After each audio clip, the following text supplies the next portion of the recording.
Hello student, good morning. आज हम पढ़ेंगे central idea of the poem dust of snow. Dust of snow Robert first के द्वारा लिखी गई पोएम है। एक शॉर्ट पोएम है बट बहुत ही इंटरेस्टिंग है। आपको सेंट्रल आइडिया याद करना मस्ट है। आपके एग्जाम में तीन नंबर का सेंट्रल आइडिया आएगा ही आएगा। अब आपको ऑप्शन में से 4 लाइन की पोएम लिखने का ऑप्शन नहीं आता, आपको सेंट्रल आइडिया ही लिखना होता है, चाहे आप किसी भी पोएम का लिखिए। चलिए पढ़ते हैं central idea. The poem of dust of snow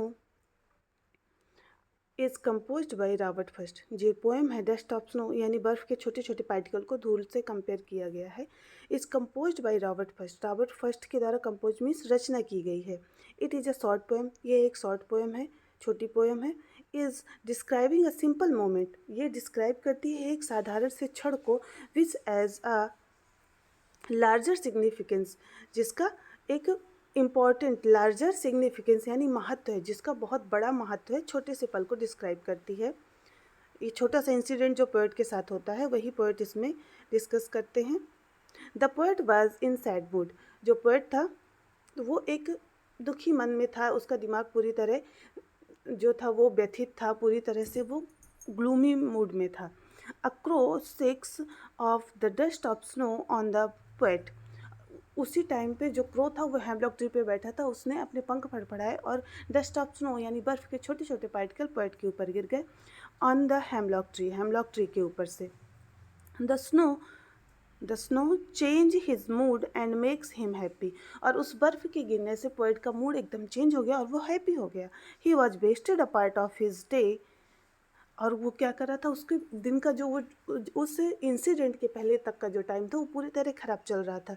repenting but now with the change of mood. लेकिन इस इंसिडेंट से उसका मूड पूरी तरह चेंज हो गया।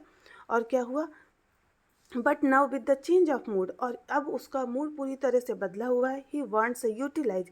अब वो चाहते हैं, यूटिलाइज मीन्स प्रयोग करना, उसको यूज करना। Rest of the day. Rest of the day means बचा हुआ जो दिन है, किस काम में, सम यूजफुल एक्टिविटी, यानी एक अच्छे सम यूजफुल एक्टिविटी यानी जो हमारे जीवन में प्रयोग की जाने वाली, हमारे जीवन में काम आने वाली एक्टिविटी में बाकी का दिन वो व्यतीत करना चाहते हैं। उसके पहले का दिन उनका पूरा खराब था। Nature has the ability to cure anything.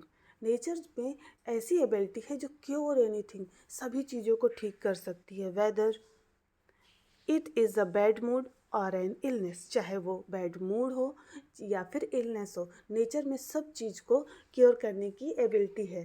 Poet का मूड पूरी तरह ख़राब था, पर क्रो के इस इंसिडेंट ने पोएट के मूड को चेंज किया और उसे समझ में आया कि मेरे दिन का आधा टाइम तो बर्बाद हो चुका है और आगे मुझे अपना टाइम को अच्छे से यूटिलाइज़ करना है। तो ये था central idea dust of snow का।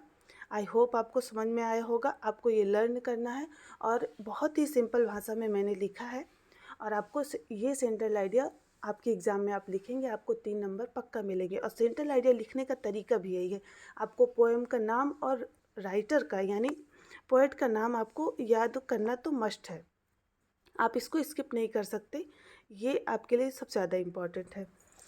तो अगले वीडियो में हम फायर एंड आइस डिस्कस करेंगे। आई होप आपको वीडियो अच्छा लगा होगा। तो चैनल को लाइक, शेयर एंड सब्सक्राइब करें। Thank you.